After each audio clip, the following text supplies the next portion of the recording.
बोलो गणेश भगवान की जय। बोलो सत्यनारायण भगवान की जय।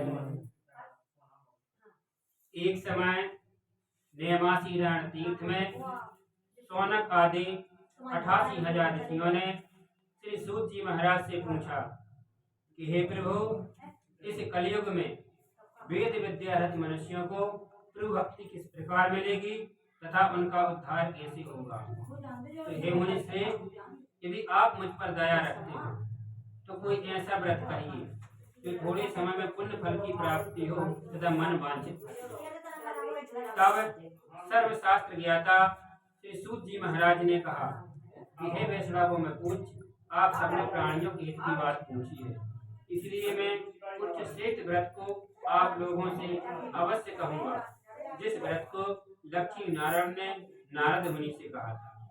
एक समय की बात है कि योगीराज नारद मुनि सभी लोकों में भ्रमण करते हुए मृत्यु लोक में आ पहुंचे। यहाँ नारद मुनि ने क्या देखा कि मनुष्य अपने अपने कर्मों के द्वारा दुखी है। देखो, यदि मनुष्य दुखी है तो किस कारण? अपने कर्मों के कारण। तो मनुष्य अपने अपने कर्मों के कारण दुखी है, इसलिए मन में यह विचार किया कि किस यत्न के करने से मनुष्य के दुखों का नाश हो सकेगा। ऐसे मन में विचार किया और नारायण का जाप करते हुए विष्णु लोक को गए। वहां नारद मुनि ने क्या देखा?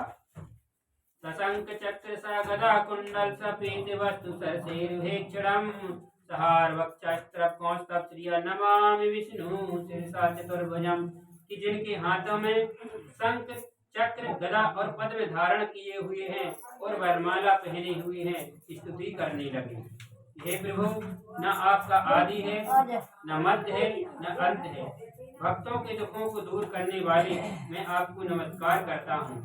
नारद ने जब इस प्रकार की स्तुति की तो भगवान विष्णु ने कहा, हे मुनिश्रेष्ठ, आपके मन में क्या है? आपका किस काम के लिए आगमन हुआ है? तब नारद मुनि ने कहा कि हे प्रभु, मैं मृत्यु लोक में गया था। मैंने देखा है कि मनुष्य अपने अपने कर्मों के कारण दुखी है, इसलिए आप कोई ऐसा व्रत कहिए जो थोड़े समय में पुण्य फल की प्राप्ति हो तथा मन वांछित फल मिले।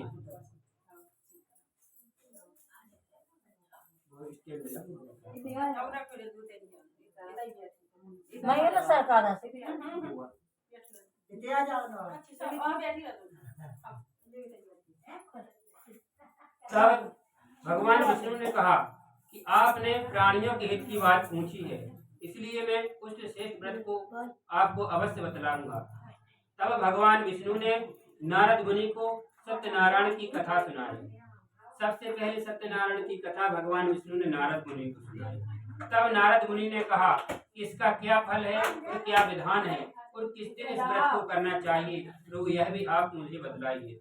तब भगवान ने कहा, दुख शोक आदि को दूर करने वाला, सौभाग्य तथा संतान को देने वाला, सभी स्थानों पर विजय करने वाला यह व्रत है और भक्ति और श्रद्धा के साथ किसी भी दिन इस व्रत को कर सकते हैं। पूजन की सामग्री में नैवेद्य केले का फल, घी, दूध आदि, गेहूं का चूर्ण, सवाया लेकर जो कि भक्षण योग्य पदार्थ हो उनको इकट्ठा कर लेवे और भगवान को अर्पण कर देवे। इसी प्रकार से नारद मुनि को भगवान ने पूजन की सामग्री बतला दी। तत्पश्चात कथा की समाप्ति के बाद स्वयं भोजन करें और नित्य गीत आदि का आचरण करता हुआ समय व्यतीत करें। कथा होने के बाद शाम को गीत आदि भजन कीर्तन करना चाहिए व्यक्ति को। इस तरह से जो मनुष्य व्रत करता है उसकी इच्छा निश्चय ही पूरी होती है। विशेषकर भूमि पर यही एक मोक्ष का सरल उपाय है। प्रथम अध्याय समापन। वृंदावन बिहारी लाल की कर दो।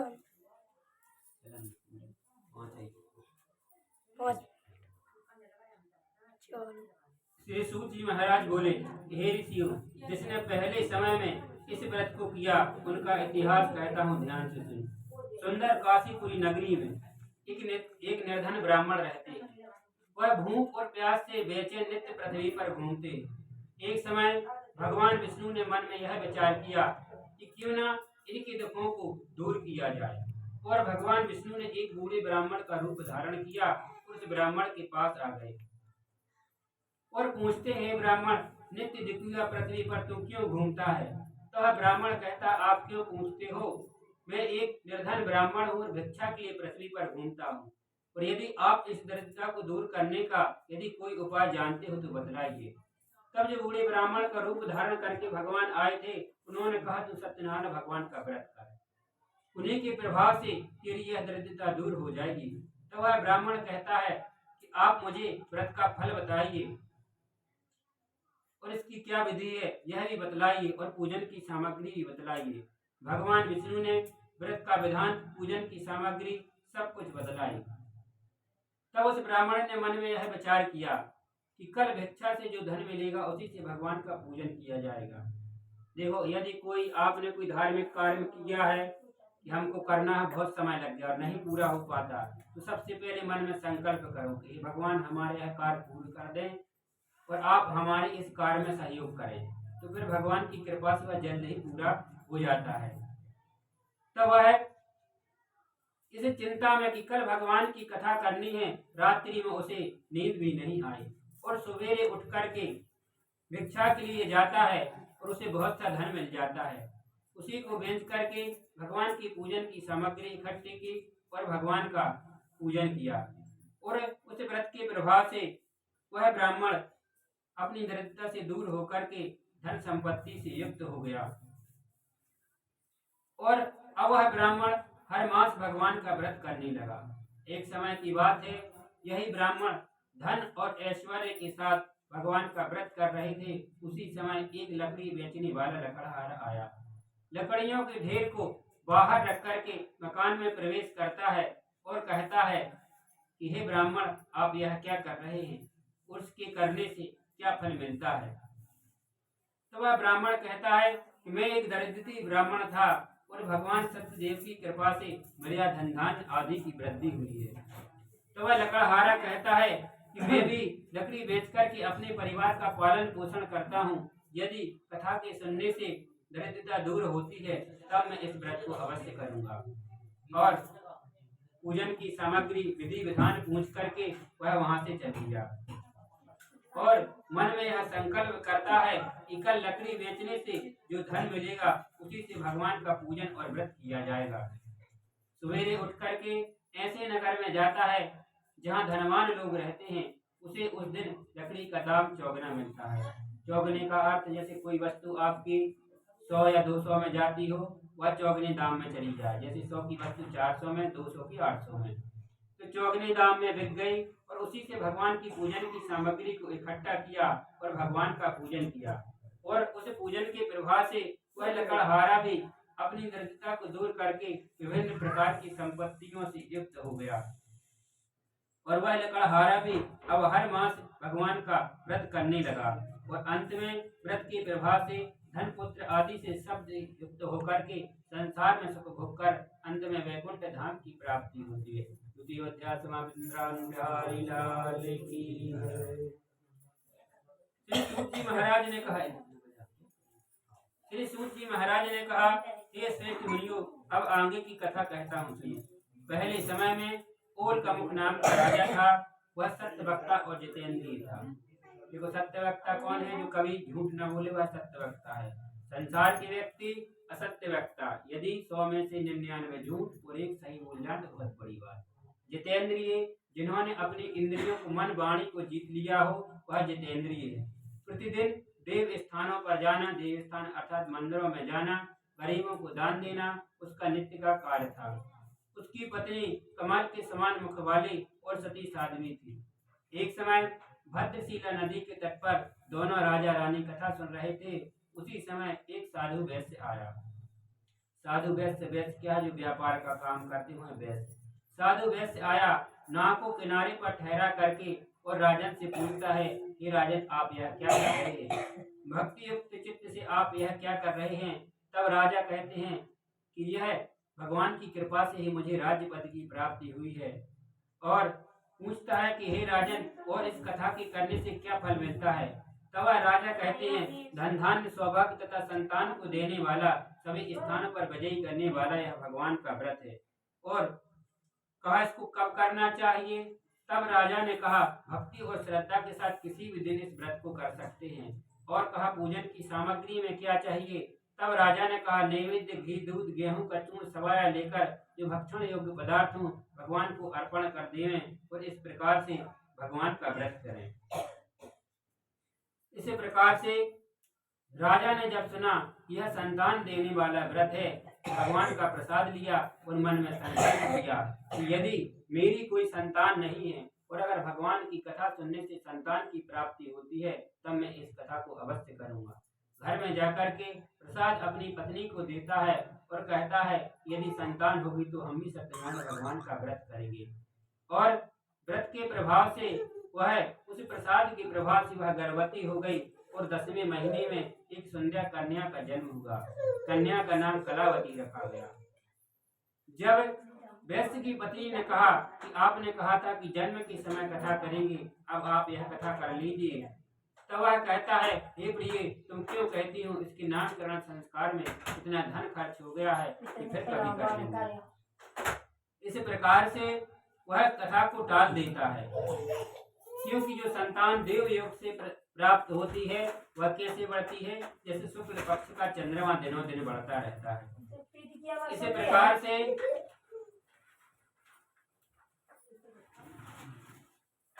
राजा ने जब देखा कि मेरी पुत्री तो विवाह के योग्य हो गई है तो दूत को बुलवाया। दूत कंचन नगर में गया और एक स्वयं बड़े पुत्र को लेकर के आ गया। और जब वैश्य ने देखा कि यह वर मेरी पुत्री के योग्य है तब विधि विधान से विवाह संपन्न हो गया। विवाह के समय पत्नी ने कहा कि आप कथा कर लें, तो वह वैश्य कहता है, हे प्रिय, तुम क्यों कहती हो? इसके विवाह में इतना धन खर्च हो गया है कि फिर कभी कर लेंगे। इसी प्रकार से वह पुनः टाल देता है। तब भगवान उनको श्राप देते हैं कि तुम्हें दारुण दुख की प्राप्ति हो। अब विवाह के पश्चात वैश्य ने कहा, क्यों न हम विवाह में बहुत सा धन खर्च हो गया है तो व्यापार के लिए चलते हैं। दोनों पास के सभी रतनपुर नगर में पहुंच जाते हैं और व्यापार के लिए अपनी दुकान को खोल करके बैठ जाते हैं। भगवान की माया से राजा के यहाँ चोरी हो जाती है और चोरी का धन लेकर के चोर भागे जा रहे थे। राजा के सिपाही चोरों के पीछे घूम रहे थे और जैसे ही देखा कि ये हमको पकड़ न ले तो धन को उठा करके इनकी दुकान पर रख दिया। जैसे सिपाहियों ने देखा कि चोरी का धन इनके पास है, दोनों को पकड़ करके राजा के समीप ले गए और मारते हुए राजा के समीप खड़ा कर दिया। हे राजन, हम दोनों चोरों को पकड़ करके लाए हैं। राजा ने इनकी सब संपत्ति को छीन करके और कठोर कारावास में डाल दिया और विभिन्न प्रकार की यातनाएं देने लगी। घर में जो संपत्ति रखी थी, रात्रि में घर में भी चोरी हो गई, उसे भी चोर चुरा कर के ले गए। और इधर वैश्य की पत्नी और पुत्री भी मानसिक और शारीरिक पीड़ा भोगने लगी। देखो, यदि व्यक्ति के पास में धन संपत्ति पैसा न तो सबसे पहले व्यक्ति की बुद्धि काम करना बंद करती है और जब बुद्धि काम करना बंद करेगी तो व्यक्ति को लगेगी बीमारी, तो मानसिक पीड़ा और शारीरिक पीड़ा भोगने लगी। एक समय की बात, एक समीप के ब्राह्मण के घर सत्यनारायण की कथा हो रही थी। उसी समय, क्योंकि संध्या का समय था, वैश्य की पुत्री संध्या के समय कुछ देर से घर में आई। तब माता ने पूछा, हे पुत्री, तू अभी तक कहाँ रही? तब वह कहती है, हे माता, मैं समीप के ब्राह्मण के घर गई थी जहाँ सत्यनारायण की कथा हो रही थी। प्रसाद वितरण में थोड़ा समय लग गया, इसलिए मैं अभी आई हूँ। तब जैसे ही सुना कि सत्यनारायण की कथा का प्रसाद वितरण हो रहा था, वैश्य की पत्नी ने मन में यह विचार किया कि ऐसा तो नहीं कि एक सत्यनारायण की कथा न करने के कारण हमें विभिन्न प्रकार के दुख भोगने पड़ रहे हैं।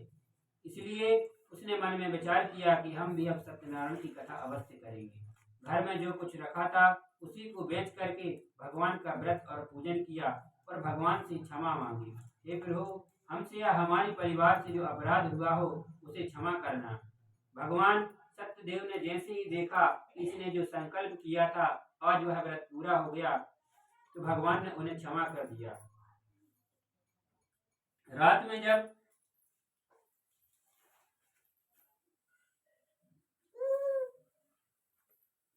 राजा ने जब देखा, रात्रि में एक राजा को स्वप्न आता है, हे राजन, तुम दोनों वैश्यों को छोड़ दो, नहीं तो मैं तेरा धन पुत्र आदि सब कुछ नष्ट कर दूंगा। राजा ने सुबह उठ करके वह स्वप्न अपनी सभा में सुनाया। सभी ने कहा, भोर का स्वप्न है, सत्य होता है, इसलिए दोनों को छोड़ देना चाहिए। राजा ने दोनों को बुलवाया और जैसे ही राजा के समीप जब दोनों आए तो कांप रहे थे। तब राजा ने कहा, हे महानुभावों, अब तुम्हें किसी प्रकार का कोई कष्ट नहीं दिया जाएगा, अब तुम मुक्त हो। दोनों को जितना धन लिया था उससे दूना धन दे करके दोनों को राजा ने विदा किया। वैश्य ने मंगलाचार करके यात्रा आरंभ की। तृतीय अध्याय समाप्त। श्री सूत जी महाराज ने कहा, वैश्य ने मंगलाचार करके यात्रा आरंभ की और अपने नगर को चल दिया। आगे कर वाले थे। उनके थोड़े दूर निकलने पर भगवान ने एक दंडे का रूप धारण किया और दंडी का रूप धारण करके भगवान आ गए और कहा, हे वैश्य, तेरी नाम है क्या है? तब वह वैश्य हंसता हुआ कहता है कि आप क्यों पूछते हो, क्या धन लेने की इच्छा है? मेरी नाम है तो वेद और पत्ते भरे हुए हैं। तब भगवान ने यहाँ श्राप नहीं दिया। भगवान ने कहा कि तुमने जो कहा तुम्हारा वचन सत्य हो जाए, और भगवान वहां से चल दिए। थोड़ी दूर भगवान के जाने पर जब वैश्य ने नित्य क्रिया आदि करने के बाद देखा तो नाव जल से ऊपर आ गई। तब वैश्य ने जैसे ही देखा तो मूर्छित होकर के गिर पड़ा और रोने लगा। तब दामाद ने कहा कि आप शोक न करें, यह दंडी के श्राप के कारण हुआ है, हमें उनकी शरण में चलना चाहिए। तब वह कहता है कि हे प्रभु, मैं अज्ञानी हूँ, आपकी माया शुद्ध ब्रह्म आदि भी आपके रूप को नहीं जानते, तब मैं अज्ञानी कैसे जान सकता हूँ? हे प्रभु, आप प्रसन्न होइए, मैं सामर्थ्यता के अनुसार आपका व्रत और पूजन करूंगा। तब आकाशवाणी होती है कि हे वैश्य, तू बार बार मेरी पूजा से विमुख हुआ, इसी कारण तुझे दुख की प्राप्ति होती है। तब वह पुनः कहता है, हे प्रभु, आप प्रसन्न होइए, मैं सामर्थ्यता के अनुसार आपका व्रत करूंगा, आप मेरी नौका में पुनः धन भर दीजिए। भगवान की बार बार भी प्रार्थना करने पर भगवान ने उनको क्षमा किया और नाम में पुनः धन भर दिया। वैश्य ने एक दूत को घर में भेजा और कहा, जाकर के कह दो कि तुम्हारे पति और दामाद आ गए हैं। घर में सत्यनारायण की कथा चल रही थी। कथा पूरी हो चुकी थी, लेकिन प्रसाद वितरण नहीं हो पाया। जैसे ही वैश्य की पत्नी ने सुना कि मेरे पति आ गए हैं, तब प्रसाद को छोड़ करके नदी के किनारे पर पहुंच जाती है। तब भगवान उससे रुष्ट हो जाते हैं और उसके पति को नौका सहित जल में डुबो दिया। तो वह रोती हुई कहती है, प्रभु, क्या मेरे ही जीवन में विभिन्न प्रकार के कष्ट भोगने पड़ते हैं? तब आकाशवाणी होती है, तुम मेरे प्रसाद को त्याग करके आई है, इसलिए तेरा पति अदृश्य हुआ है। पुनः घर में जाकर के प्रसाद खा करके आ, तब तुझे इस पति के दर्शन अवश्य होंगे। पुनः घर में जाती है, भगवान का प्रसाद खा करके आती है और भगवान की कृपा से उसे पति के दर्शन होते हैं। इसी प्रकार से वह वैश्य अब हर महीने भगवान का व्रत और पूजन करने लगा और इस लोक का सुख भोग करके अंत में वैकुंठ धाम की प्राप्ति होती है। चतुर्थ अध्याय समाप्त। श्री सूत जी महाराज बोले, हे ऋषियों, और भी कथा कहता हूँ, सुनो। प्रजा पालन में लीन तुंगध्वज नाम का राजा था। उसने भी भगवान का प्रसाद त्याग करके बहुत दुख पाया। एक समय वन्य पशुओं को मार करके बड़ के पेड़ के नीचे जाकर के बैठ गया। वहाँ कुछ ग्वाल वाल भगवान का व्रत कर रहे थे और ना तो भगवान को नमस्कार किया और वहाँ से चल दिया। कथा की समाप्ति के बाद जब ग्वाल वालों ने प्रसाद को रखा, उसने प्रसाद भी नहीं लिया, क्योंकि उसका कहना था कि आप ग्वाल वाल हैं और हम राजा हैं, तुम्हारा छुआ प्रसाद हम ग्रहण नहीं कर सकते। और ऐसा कह करके वहाँ से चल दिया। घर में जाकर के वह क्या देखता है कि उसके जितने पुत्र थे सब मृत्यु को प्राप्त हो गए। जैसे ही सिर से मुकुट को नीचे रखता है, तब मन में यह विचार करता है कि ऐसा तो नहीं कि भगवान के कारण यह हुआ है। तब पुनः जाता है और पूछता है, ग्वाल वाल, आप यहाँ पर प्रसाद रखा हो तो दे दीजिए। तब ग्वाल वाल कहते हैं कि एक बार की कथा करना तो कठिन है, हम गरीब व्यक्ति हैं, इसलिए जो प्रसाद तो रखा था सो हमने दे दिया।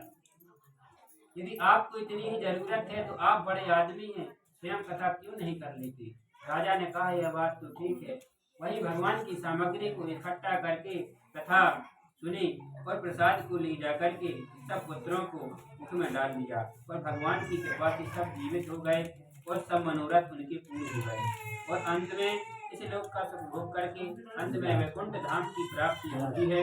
जिन्होंने पहले समय में इस व्रत को किया उनके दूसरे जन्म की कथा कहता हूँ। व्रत सतानंद ब्राह्मण ने सुदामा का जन्म लेकर मोक्ष को पाया। पूर्ण का मुख नाम का राजा दशरथ होकर वैकुंठ धाम को गया और साधु नाम का वैश्य मूरत ध्वज बनकर अपने पुत्र को आड़े से चीरकर मोक्ष की प्राप्ति हुई। महाराज तुंग ध्वज ने स्वयं होकर भगवान भक्ति करके मोक्ष की प्राप्ति हुई। पांचवा अध्याय समापन।